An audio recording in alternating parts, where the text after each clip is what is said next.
निकल जाओ मेरे घर से, इस घर पर तुम्हारा कोई हक नहीं। चौंक गए ना? यह डायलॉग आपने अपनी लाइफ में न जाने कितनी ही बार सुना होगा। किन्हीं बहनों ने अपने भाइयों से तो किन्हीं बहनों ने अपने पतियों से। यह एक ऐसा डायलॉग है जो पुरुष समाज के एक डोमिनेंट बिहेवियर को दर्शा रहा होता है, क्योंकि ऐसा डायलॉग तो बहनों के सेल्फ रिस्पेक्ट पर आघात है। अब अगर भाई शादीशुदा बहन को बोल दे, जिस छत के नीचे खड़ी है यह मेरी छत है, तेरा इस घर पर, इस छत पर कोई हक नहीं है। या पति लोग बोल दें, यह मेरा बनाया हुआ घर है, तेरा इस घर पर कोई हक नहीं है। ऐसे में जहां बात खुददारी पर आ जाती है, सेल्फ रिस्पेक्ट की बात आती है, ऐसे में बहनें क्या गलती करती हैं? भाई को कहती हैं तेरा घर है तू रख ले, और मायके का ही परित्याग कर देती हैं। दूसरी तरफ जिस हस्बैंड ने अपनी वाइफ को घर से चले जाने को कहा होता है, तो वे बहनें भी अपने सेल्फ रिस्पेक्ट के चलते अपनी ईगो को सामने रखकर घर से चल पड़ती हैं। फिर क्या होता है? वे स्ट्रगल करती हैं। जिन बहनों के अंदर वाकई पोटेंशियल छिपा होता है, इस एक धक्के की वजह से वे अपने पोटेंशियल को पॉलिश कर पाती हैं, उस पर काम कर पाती हैं और ग्रोथ को भी अचीव कर लेती हैं। लेकिन वे बहनें जो अपने अंदर किसी स्किल को डेवलप कर ही नहीं पाती, या यूं कहिए कि उनके अंदर छिपे हुए टैलेंट को वो समझ ही नहीं पाती, उसको पॉलिश नहीं कर पाती, उसको बाहर नहीं ला पाती, वे शायद जिंदगी की जंग को हार जाती हैं, डर जाती हैं, घबरा जाती हैं, सुसाइड अटेम्प्ट करती हैं।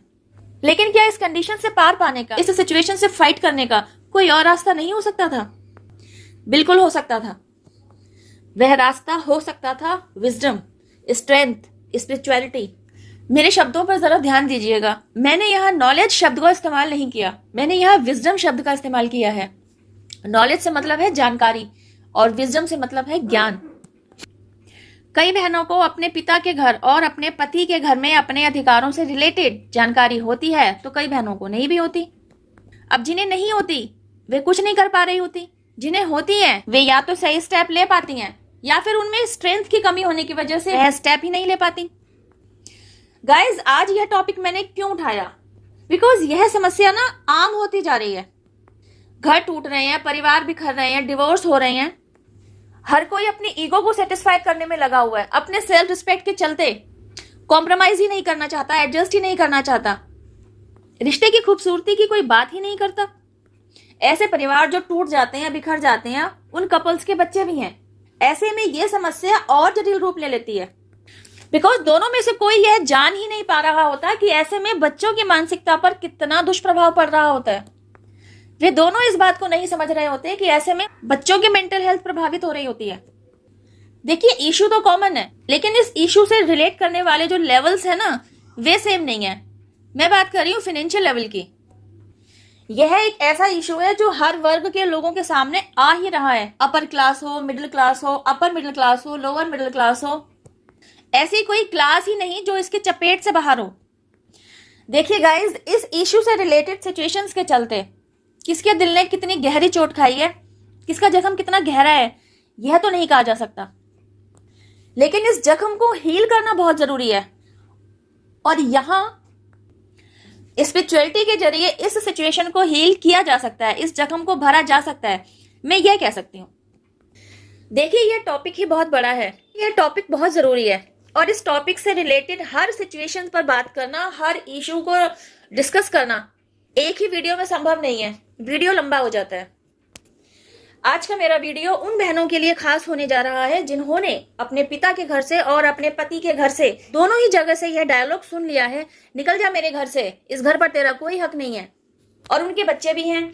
ऐसे में वे बहनें जिस मेंटल ट्रॉमा को फेस कर रही होती हैं, जिस मेंटल और फिजिकल ब्लॉकेज को वे झेलती हैं, तो मेरा यह वीडियो ऐसी बहनों के लिए मददगार साबित हो सकता है कि मेरी वे बहनें ऐसे में अपनी मेंटल हेल्थ किस तरीके से सुधार सकती हैं, खुद पर कैसे काम कर सकती हैं, खुद को हील कैसे कर सकती हैं। ऐसे में सबसे पहले जरूरत होती है कि खुद को मेंटल ट्रॉमा से बाहर लेकर आए।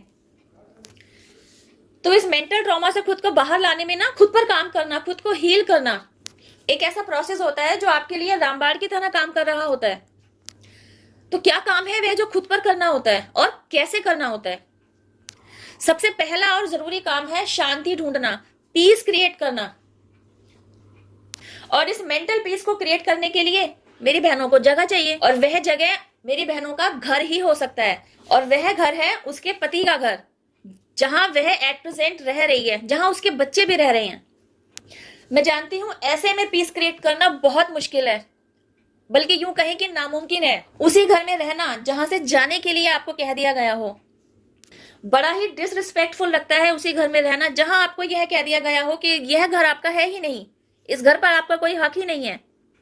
उस घर में रहना और वहां रहते हुए अपने अंदर मेंटल पीस क्रिएट करना वाकई एक मुश्किल टास्क है। लेकिन यकीन जानिए, जब आप ऐसा कर पाते हैं ना, आप खुद ही कहेंगे कि आपसे खुशकिस्मत इंसान कोई नहीं है। बस ऐसा करने के लिए आपको जरूरत है थोड़ी सी स्ट्रेंथ की, वह स्ट्रेंथ जो आपने खुद को चुप रहने में लगानी है। ये आप भी जानते हैं कि आपका आपके हस्बैंड के साथ एक प्यार भरा रिश्ता रहा, आप दोनों ने एक दूसरे के साथ एक अच्छी बॉन्डिंग शेयर की। ऐसे में जब ये डायलॉग सुनने को मिलता है ना, तो यकीनन दिल टूटता है, विश्वास टूटता है। आगे क्या किया जाना है, क्या स्टेप लिया जाना है, कोई क्लैरिटी नहीं होती, कुछ समझ नहीं आ रहा होता। मैं आपको अपने अनुभव से बता रही हूं, इस प्रॉब्लम का सोल्यूशन यही है। आप उसी घर में रहिए, अपनी दिनचर्या को उसी तरीके से दोहराते रहिए जैसे आप अभी तक चलते चले आ रहे थे। वही सारे घर के कामकाज, वही बच्चों की केयर, वही पति के लिए खाना बनाना, उसके लिए सारे काम करना, सभी कुछ करते रहिए। 1 दिन, 2 दिन, 3 दिन आपको यह डायलॉग भी सुनने को मिल सकता है, अभी तक यही है, गई नहीं घर छोड़कर। अब इस डायलॉग के चलते आपने ईगो से ऑपरेट नहीं करना है, सेल्फ रिस्पेक्ट को सामने नहीं रख देना है, बल्कि एक स्वीट सी स्माइल अपने हस्बैंड को दिखानी है और कहना है, आप ही मेरे पति हो, यह घर मेरा ही तो है, मुझे कहां जाना है, अब तो 7 जन्मों का साथ है। और सामने से हट जाइए, अपना काम करते रहिए। खुद को ज्यादा से ज्यादा घर के कामों में बिजी रखिए और एक चैंटिंग हमेशा करते रहिए, I am peaceful, I am happy, I am peaceful, I am happy. क्योंकि आप आस्तिक हैं, आप ईश्वर में अटूट विश्वास रखती हैं। तो एक काम और कीजिए, आपकी सारी सिचुएशंस को उठाकर ईश्वर के सामने सरेंडर कर दीजिए। अपने ईष्ट से कहिए, मेरे साथ जो कुछ भी हो रहा है सब आपको समर्पित है, सब आपकी इच्छा से ही हो रहा है और आगे भी जो कुछ होगा उसमें आपकी ही इच्छा होगी। मुझे अपनी लाइफ में खुशियां चाहिए, शांति चाहिए, सुकून चाहिए। एंड यू नो व्हाट, आपका ऐसा कहना और ऐसा करना आप खुद नहीं जानते आपकी लाइफ में 2 तरीके से मैजिक क्रिएट करता है। एक तरफ आपके अंदर मेंटल पीस क्रिएट हो रहा होता है, दूसरी तरफ आप खुद को बिजी रखने के लिए क्या करते हैं, बचपन में जो काम आपको पसंद थे ना, उन कामों की लिस्ट बनाते हैं और उन कामों में से किन्हीं टॉप 2 या 3 कामों को सामने रखते हैं, उन्हें वापस से पॉलिश करते हैं और उन कामों को करना शुरू करते हैं। सोते जागते उठते बैठते जो भी काम आप कर रहे हैं, उन कामों के साथ साथ ही आपकी चैंटिंग भी कंटिन्यू है। इससे क्या होता है, धीरे धीरे जो आपका दिमाग शांत होता है ना, तो आपके दिमाग में ना क्रिएटिव आइडियाज आने लगते हैं और इन्हीं क्रिएटिव आइडियाज में से किसी एक क्रिएटिव आइडिया पर आप सीरियसली फोकस करते हैं, काम करते हैं। इसके चलते जो बातें आप बोल नहीं पा रहे थे, ना निगल पा रहे थे, ना उगल पा रहे थे, आपके अंदर ही अंदर इकट्ठी हो रही थी, उन बातों का जाल ना धीरे धीरे आपके दिमाग से हटने लगता है। अभी तक आपकी लाइफ में जो नेगेटिविटी भर गई थी ना, you won't believe on my words, इस एक छोटी सी चैंटिंग से आपकी वाइब्रेशंस पॉजिटिव होने लगती हैं, आपका ऑरा मजबूत होने लगता है। एक तरफ आपकी वाइब्रेशंस हाई हो रही होती हैं, आपके अंदर पॉजिटिविटी आ रही होती है, तो दूसरी तरफ आपके हस्बैंड के वाइब्रेशंस में भी सकारात्मक बदलाव आ रहा होता है। उसे अपने किए पर ग्लानि होती है, वह शर्मिंदा होता है। आपके खुद पर काम करने की वजह से उसके वाइब्रेशंस में जो चेंजेस आते हैं ना, उसकी वजह से वह आपसे और आप उससे और खुलकर बात कर पाते हैं। आप दोनों फिर से उस मुद्दे को डिस्कस करते हैं कि वजह से आपकी लाइफ में यह पल आया कि आपने यह डायलॉग अपने पति से सुना, निकल जा मेरे घर से, इस घर पर तेरा कोई हक नहीं। गाइस, क्या होता है ना, कुछ शब्द ऐसे होते हैं जो सीधे दिल के अंदर अटैक करते हैं।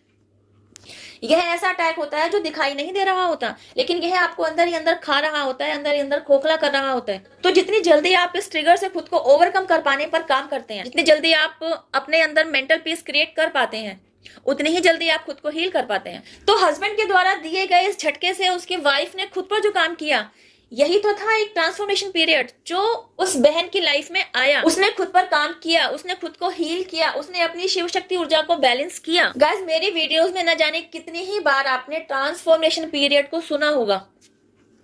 ट्रांसफॉर्मेशन पीरियड क्या होता है और किस तरीके से आपकी लाइफ में सकारात्मक बदलाव लेकर आ रहा होता है, मैंने आपको समझाने की भी बहुत कोशिश की है और आज आपको समझाने का एक और भरसक प्रयास किया है, वो भी एक बहुत ही जटिल समस्या का उदाहरण लेते हुए। साथ ही साथ आपको इस समस्या से ओवरकम करने के लिए जागृति दिलाने की छोटी सी कोशिश की है कि घर तोड़ना आसान है लेकिन घर जोड़ना मुश्किल है, और जो इस मुश्किल काम को अंजाम दे वही तो बाजीगर है। और यह बाजीगर दिखाने की सहूलियत ज्यादातर फीमेल पर्सन्स को ही सौंपी गई है। यह डायलॉग भी आपने सुना ही होगा, एक औरत चाहे तो घर बिगाड़ दे और एक औरत चाहे तो घर संवार दे। क्योंकि हालातों पर काबू पाने के लिए जरूरत होती है उसके पेशेंस की, उसकी स्ट्रेंथ की, उसकी विल पावर की। मैं ईश्वर से प्रे करती हूँ यह वीडियो जिन बहनों के लिए मददगार साबित हो सकता है उन तक जरूर पहुंचे। इस वीडियो के माध्यम से किसी एक बहन का घर भी टूटते टूटते बच जाता है तो मैं समझूंगी मेरी मेहनत सार्थक हुई। वीडियो में दिया गया मैसेज समझ में आए, यूजफुल लगे तो शेयर टू अदर्स। गाइज, यह वीडियो मैं अपने पर्सनल अनुभव के बाद ही बना रही हूं। मैंने खुद इन सिचुएशंस को झेला है, इन सिचुएशन से ओवरकम किया है, इन सिचुएशंस के साथ डील किया है। इन सिचुएशन से खुद को बाहर लाने के लिए, खुद को मेंटल ट्रॉमा से बचाने के लिए, अपनी मेंटल हेल्थ को सुधारने के लिए इस चैंटिंग के साथ साथ और क्या क्या काम किए जा सकते हैं, मेरी आगे आने वाली वीडियोस में आप सबके साथ इन सबसे रिलेटेड और महत्वपूर्ण जानकारी शेयर करूंगी।